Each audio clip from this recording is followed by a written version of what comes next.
Pride Month 2023. I'm 100% over it, and we're only on day 5. This is the year we lose all our rights. Mommy, where do babies come from? Well, honey, sometimes when a trans man and a non-binary drag queen really love each other. Hell, I don't know. Go ask the teacher in school. What are they teaching you in school if they're not teaching you about transgender love? He's unbothered. I thought about seeing everything, and then I saw a pregnant man. So you mean to tell me that a biological woman that said she's a man was somehow able to get pregnant and have a child? How's that even medically possible? I mean, she said she's a man. Well, just because somebody says they're a man doesn't mean that their biology changes and suddenly they're just a man. But he cut off his breast. You know you don't need breasts to get pregnant, right?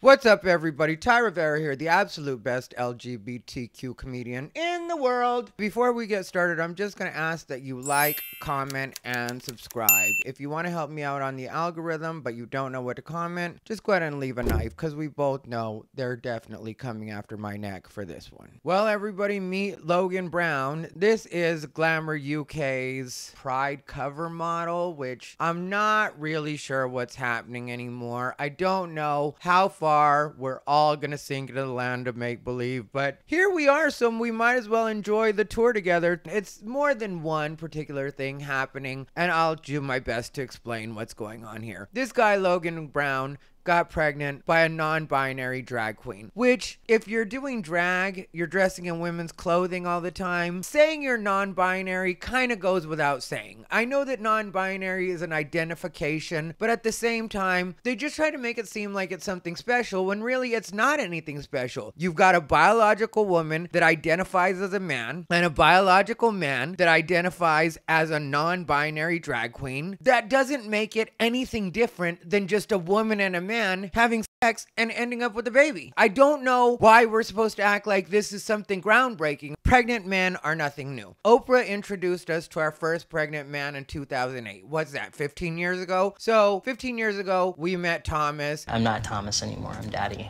And he was advertised as being a pregnant man. And I remember, on a serious note, even though some of you guys are gonna laugh at me, I remember that I was very disappointed in this situation because they were really teasing the fact that there was this pregnant man. And Oprah had the exclusive on actually breaking the story. So nobody knew anything about the pregnant man other than Oprah, America's best friend at the time, was telling us that there was a pregnant man. And I was much younger and I was super excited because, even though it sounds silly, at the time I really did want to be a father or eventually end up a father. And I thought, great, if it's possible for men to get pregnant now, I will be the happiest man in the world because I will be able to get pregnant. So I was sincerely happy about this situation. And then I watched it, and it turned out that it was a situation just like this. And then a couple years ago, I think it was TLC, also had the story of a pregnant man who, again, was just a trans man, biological woman, and it's become old hat. I mean, the pregnant man thing is so old and tired now that I'm sure it's just a play that the media calls every once in a while where they're like, bring in the pregnant man. And then there's the pregnant man.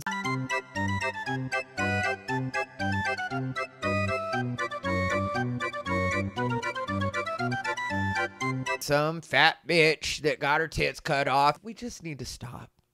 It's just time to stop. Enough is enough. We all played the game. It was fun for a minute. It had its moment, but now that's over. And even the Glamour cover that they did for this trans man wasn't particularly original, which I'm sure they wouldn't want to acknowledge this, but it was basically ripped off from 2 different Demi Moore covers from back in the day, which one of them was the famous body paint where she was actually naked under the body paint. And then the other one was her famous pregnant one. And back then, both of those were groundbreaking covers. Now you have some tired trans man that's doing some ridiculous photo shoot that's basically just meant to get clicks because nobody's paying attention to any of these online publications. So when people are like, why would they do this? People are outraged because at least people are watching. At least people are going to click it because it's all about clicks right now. And a lot of these online publications are not getting clicks because nobody really needs to look at a magazine for anything, even an online magazine for anything. Everybody can just put their own stuff out on social media. Celebrities aren't really worried about being in online magazines at this point. It's a dying medium.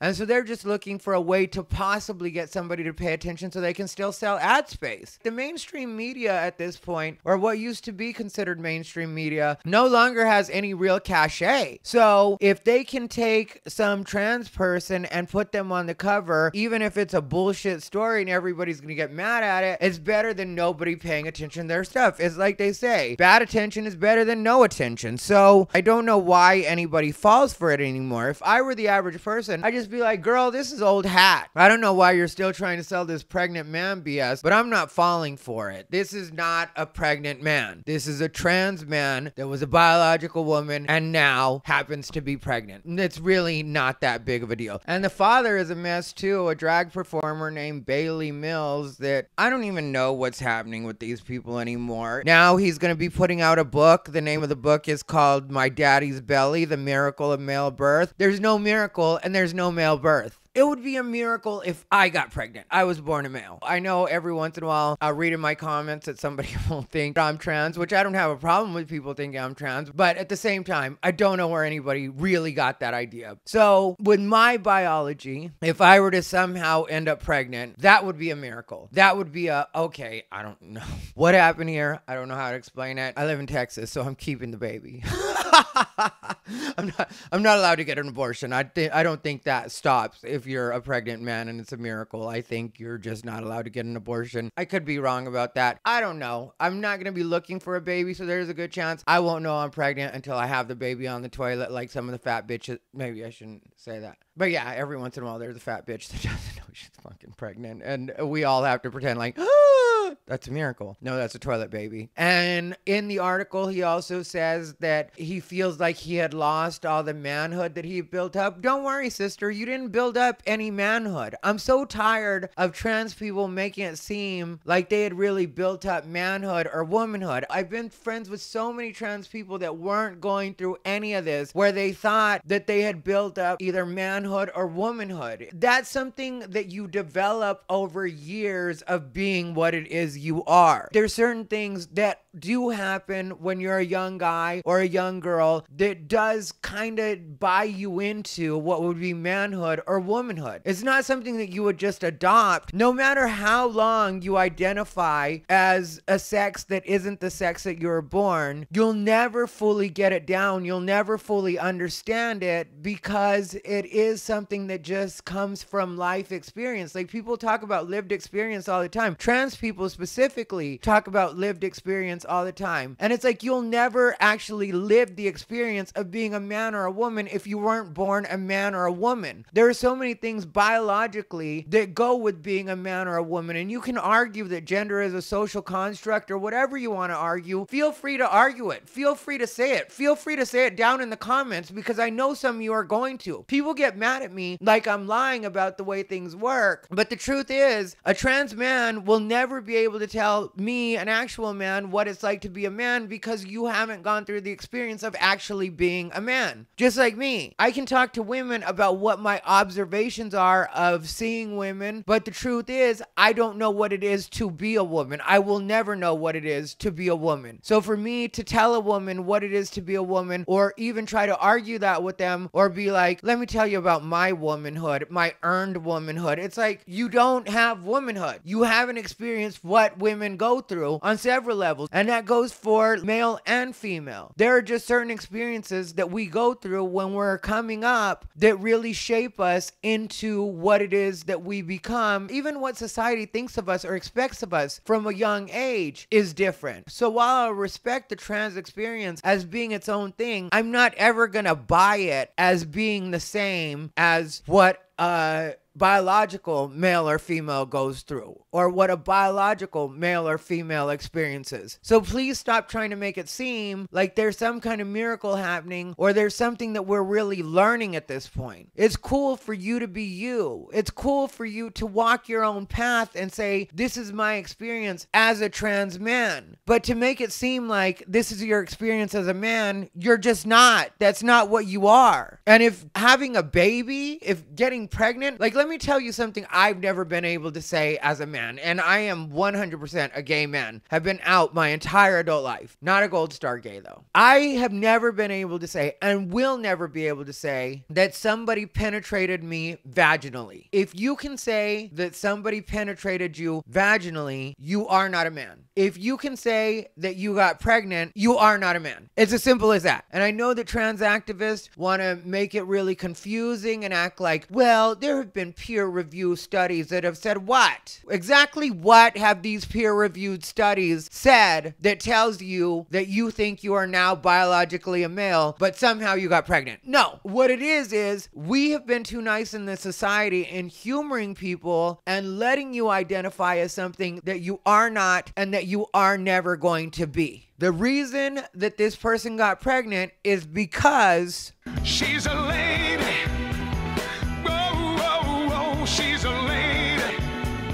And that's just what it is. So the fact that we all don't want to play into your delusion anymore does not mean we're being hateful, does not mean we're against you. It just means stop trying to get us involved in it. Nobody wants to pretend that this is something extraordinary that happened or even particularly good that happened. It's just something that happened. Let's stop with the, oh, this is so amazing. It's not even like, it's Gay Pride Month. That's what it is. And I know they've changed it to Pride Month, but really, this was Gay Pride Month. And I know the story of Marsha P. Johnson. We'll talk about that before the end of the month, because a lot of you really don't understand the history of Marsha P. Johnson. LGBT people will throw around the name Marsha P. Johnson and then say things that are not at all in line with what Marsha P. Johnson was about. So don't worry. That episode is definitely coming. So let's see what other stupid quotes, because there were a lot of people mad about this. And in a way, I do get it, just because it is stupid. So I'm not going to scold anybody about making too big a deal of this. Anybody that wants to write about it or do a blog about it or do a video like this about it, I think we're all helping, just because as a society, it's time for us to put our collective foot down and just be like, that's enough of this. Stop with the ridiculousness. Stop the madness. Stop the insanity.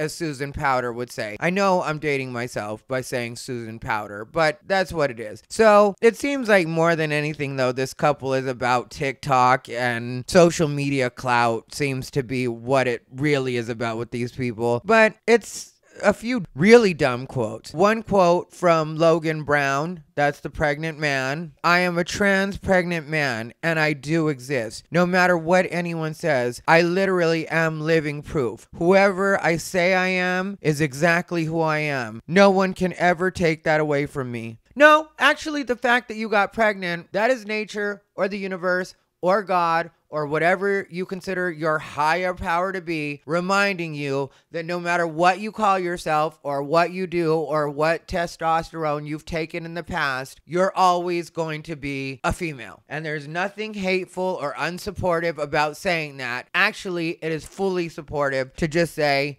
look, you're a female. We accept you. We love you. We have nothing against you, but you are a female, and we all have to acknowledge that. And stop calling the rest of us transphobic. You're transphobic. I mean, you hate the fact that you're trans so much that while we simply point out the fact that you're trans, you see it as us rubbing your nose in the fact that you're trans, because you're so uncomfortable with what it is you are and who it is you are. So maybe instead of just lying to everybody and making it seem like you're so proud of what you are and you love yourself so much, maybe you really work on making that the truth instead of just making it something that you say, something that you think sounds good for you to say. I love the fact that I'm trans. Then why do you keep trying to erase the fact that you're trans? And the article says something about a rash of anti-LGBT sentiment or people being against LGBT. And it's like, well, they're just trying to remind us every day about LGBT. And after a while, it gets like, all right, enough. I mean, like,